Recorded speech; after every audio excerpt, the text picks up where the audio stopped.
Doctor Fernando, pues una alegría inmensa. Yo creo que el Senado tuvo un momento de lucidez, de sensatez.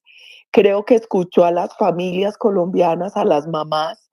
Sirvió mucho lo que la pedagogía que hicieron los medios de comunicación y las redes. Yo creo que al final los congresistas tuvieron que escuchar y por 46 votos, 5 de los que se registran digitalmente y uno manual, pues se archivó el proyecto de acto legislativo que buscaba legalizar el uso, la producción, la distribución, la comercialización, la venta de marihuana en Colombia.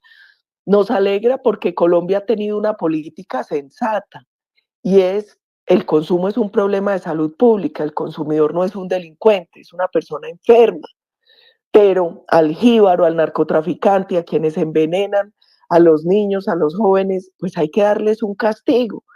Yo creo que enhorabuena, el Congreso lo entendió, el Senado lo entendió y se archiva por fin este proyecto.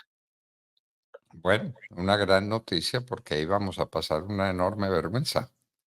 Dejar la Constitución, la marihuana inscrita en la Constitución Nacional era lo que faltaba.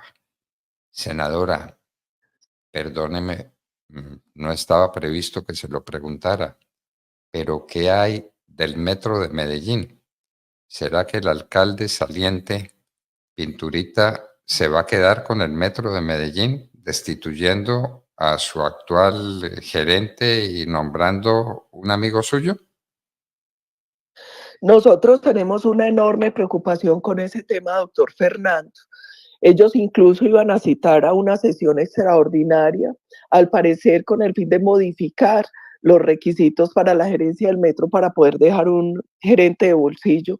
Logramos que se suspendiera, pero hoy 13 es la ordinaria.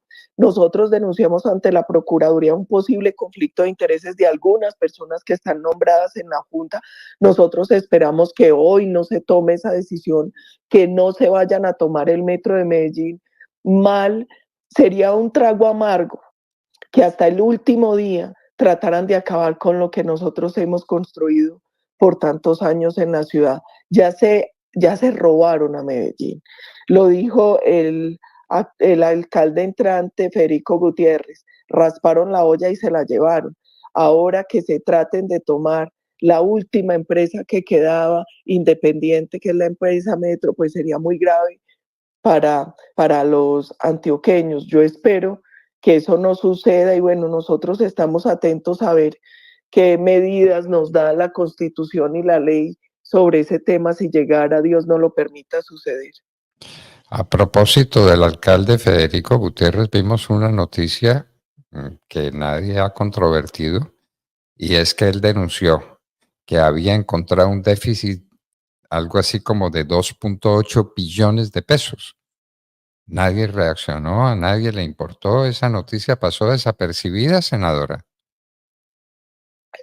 Parece que sí, nosotros mantenemos la esperanza por la gran cantidad de denuncias que hay en Procuraduría, en Fiscalía, en los entes de control, que se haga justicia, porque no solo son los secretarios de Quintero, es que la cabeza de la administración tiene que responder por lo que pasó en Medellín. La denuncia de Federico es muy grave y lo más triste es que en este proceso de empalme, cada que se va a una entidad se descubren cosas terribles y allá nadie dice tener información, nadie dice saber nada, pero los hechos son discientes. Afortunadamente, Pico decidió que se hacía también una revisión forense de la información y yo creo que más temprano que tarde por fin se van a dilucidar todos los carteles de contratación y todo ese gran carrusel que se armó, que finalmente es un modus operandi parecido pero peor del que en su momento se dio en Bogotá con el tema de los hermanos Moreno. Bueno, decíamos los colombianos con sentido del humor que la comisión de acusaciones de la Cámara de Representantes debía llamarse mejor comisión de absoluciones. Pues es que la tradición es muy larga en este sentido. pero se mantiene intacta la esperanza. Cuéntenos cómo es esta denuncia contra Petro en la Comisión de Acusaciones de la Cámara de Representantes y la ampliación que de ella se hizo. Sí, doctor Fernando, yo me presenté ante la Comisión de Acusaciones a la audiencia a la cual fui citada, donde estaba el abogado en representación de Gustavo Petro y dos de su staff, dos personas de su staff. Estaba el delegado de la Procuraduría y estaba Ali Uribe, que es el coordinador del pacto histórico de esta investigación, y, y la senadora también del pacto, no recuerdo el nombre, Arizabaleta, es el apellido. Gloria Arizabaleta. Gloria Arizabaleta. Allí yo me ratifiqué en las denuncias por los presuntos punibles de falsedad en documento, financiación con fuentes indebidas y violación de topes de campaña. Allí también yo entregué información porque el 8 de agosto, cuando yo hice la denuncia, todavía no se sabía, por ejemplo, el tema de los testigos que recibieron, más de 80,000 testigos que recibieron pago que no fue reportado. No se sabía todavía lo de la empresa Sadi, que le brindó apoyo a la primera, segunda vuelta, a la consulta interpartidista y a las listas al Congreso del Pacto Histórico. No, en este momento no se sabía de los eventos no reportados. Y como lo dije y como lo he repetido, pues el margen que dejó la campaña de Petro entre lo que reportó en cuentas claras y ante el Consejo Nacional Electoral y una posible violación es tan pequeño que con una investigación muy simple donde cualquiera de estos elementos se puedan probar, que es fácil probarlos, pues ahí está evidentemente la comisión de los 3 delitos. Yo confío en que el Consejo Nacional Electoral y la Fiscalía van a avanzar. La Fiscalía compulsó el 2 de octubre copias de las declaraciones de Nicolás, porque esas copias también evidencian posible comisión de esos delitos, y por tema de competencia, el fiscal Burgos remitió toda esa información a la Comisión de Acusaciones. Entonces, doctor Fernando, pues en Colombia sí, hemos creído que es de absoluciones, pero yo también he dicho, pues no se derrota al que no se rinde, aquí estamos para seguir dando la pelea y todos los colombianos estamos vigilantes porque esperamos que se haga justicia. Aquí ha sido demasiado evidente la posible elección ilegal de Gustavo Petro y yo creo que nosotros esperamos respuestas de los distintos entes. Usted lo dice con toda claridad, es que cualquiera de estas cosas que se prueben y se prueban todas, pues con mayor razón, y llevan a la conclusión constitucional, y es que el elegido en esas condiciones pierde la investidura. Nada menos que eso, senador, es lo que puede ocurrir y debe ocurrir. Así es, doctor.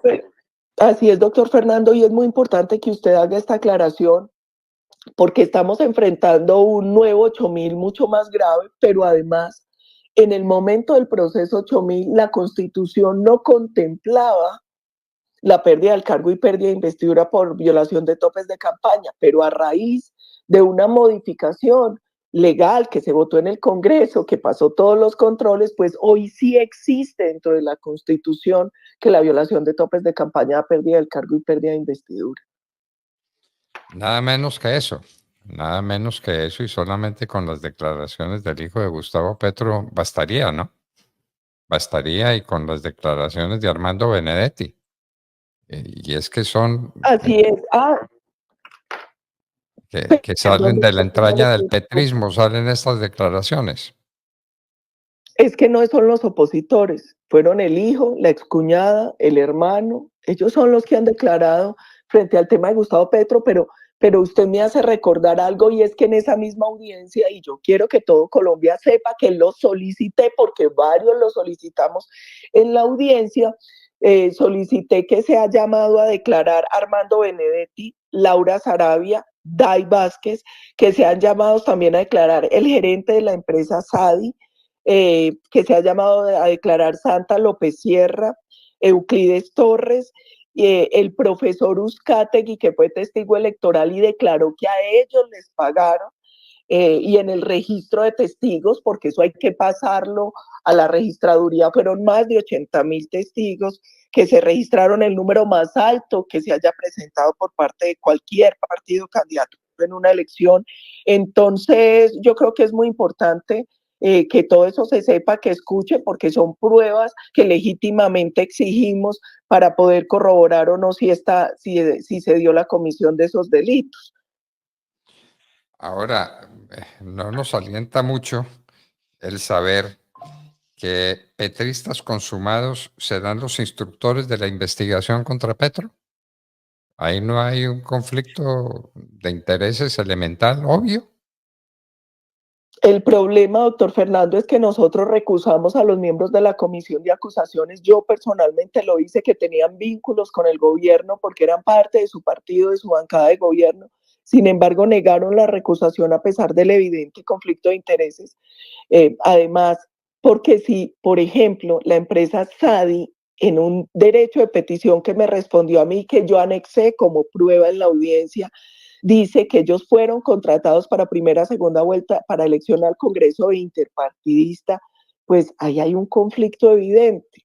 El problema es que fue negado, fueron negadas las recusaciones, pero aquí lo que tiene que existir es una presión y una vigilancia de los colombianos que queremos que se haga justicia frente a este caso. Esperamos que sea así. Y entonces, ¿qué se sigue? ¿Esto queda para el año entrante o la comisión se reúne antes del 16 de diciembre? ¿Qué va a pasar en estos días o cuándo se reinicia este proceso del que el país debe estar pendiente, senadora? Doctor Fernando, ellos no nos informaron si van a continuar permanentemente la investigación o si van a salir a receso hasta el 16 de febrero, que es el receso del Congreso, pero yo creo que lo importante aquí es que hagamos continuo monitoreo, porque además a mí me preocupó que llamaron más o menos 10 personas para ratificarnos en la denuncia y al parecer unas 6 no se presentaron. Y el señor apoderado, el representante legal de Petro, que es el doctor Mauricio Pava, dice que entonces hay que desestimar esas 6 denuncias y este es un caso penal donde no se puede desestimar porque no haya ratificación de la denuncia. Entonces ahí nosotros tenemos preocupación, igual vamos a seguir vigilando.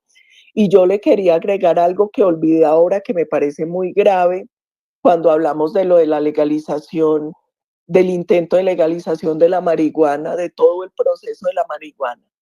Y es que a las 11:30 de la noche, no recuerdo bien la hora, el presidente Gustavo Petro se atrevió a afirmar en su cuenta de X, antes Twitter, porque él parece que por ahí es que gobierna, que quienes ilegalizamos recibimos sobornos.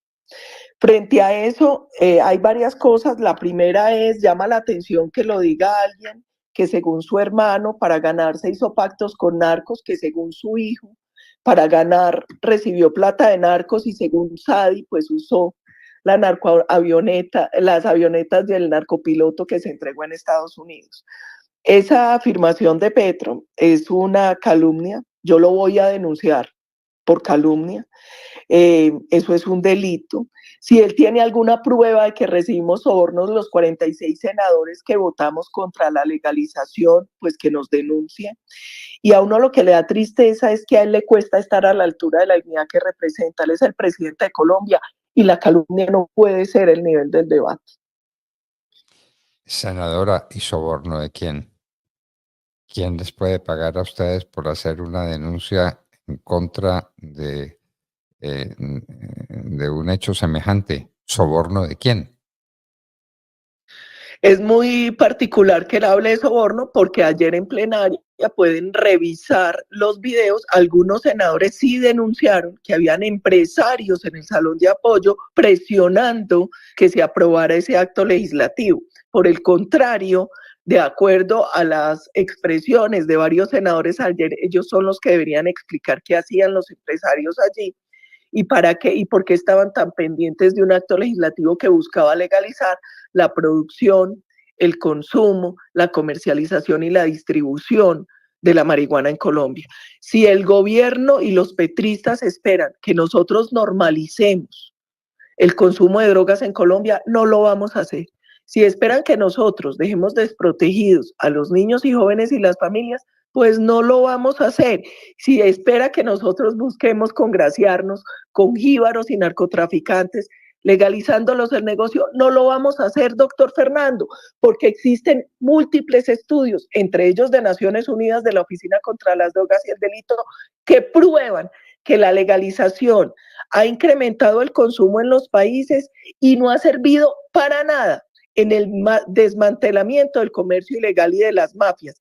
Por el contrario, se ha demostrado que la mayoría de consumidores siguen acudiendo a las redes ilegales y que lo que se recauda, porque ese también fue el argumento el lamentable argumento de la lamentable exposición que hizo el ministro del Interior ayer, si el problema es de plata, como él afirma, pues que lea y que se documente un poco más, porque los estudios también demuestran que el recaudo que se logra legalizando el negocio vía impuestos no alcanza a cubrir los gastos de salud pública que se generan por el incremento del consumo. Los gastos de salud pública, eso nadie lo dice, pero hay cosas. Estábamos ahora analizando el asesinato de esta niña cuyo asesino cayó preso en Villavicencio. Y decíamos que una persona que no tenga cocaína entre pecho y espalda, por mala que sea, por perversa que sea, por criminal que sea, no es capaz de cometer semejante delito con una niña de 15 años, que ahí tenía que haber droga de por medio. Es que la droga es destructiva, la droga acaba con el ser humano y lo convierte en peor que en una bestia. Entonces tengamos eso presente de lo que significa la droga en Colombia para tanta gente y para tantas familias. La destrucción del ser humano, la destrucción de las familias, ¿no? Así es, doctor Fernando, está comprobado que la mayoría de casos de capturas por comisiones de delitos están bajo influjo de drogas y alcohol. También es innegable, y así lo afirman los estudios de drogodependiólogos, que la marihuana sí es una sustancia que causa daños irreversibles en el cerebro. Eso también está demostrado. También está demostrado que normalmente se inicia por lo que ellos muchos denominan drogas blandas como la marihuana, y luego se pasa a otro tipo de drogas. ¿Sabe qué le duele a uno? Que el debate no se permita que se haga como un debate técnico, que se haga un debate con argumentos, que se haga un debate de verdad con estudios que nosotros mencionamos allá, y por el contrario se dediquen a descalificar o a leer letras de reggaetoneros para tratar de justificar lo que no es justificable. Senadora Paola Holguín, como siempre, inmensamente agradecidos por su presencia en la hora de la verdad y por las luces que usted le da desde esta tribuna al pueblo colombiano. Muchísimas gracias, senadora. Gracias, doctor Fernando, por no abandonarnos nunca en esta lucha. Mi Dios lo bendiga por las luces que da usted a su equipo. Si no volvemos a hablar, a usted, a todos los oyentes, al equipo de la hora de la verdad, una feliz Navidad, un feliz año. Que mi Dios los siga iluminando y les mantenga esa fortaleza para luchar como lo han hecho hasta ahora por Colombia. Que mi Dios los bendiga.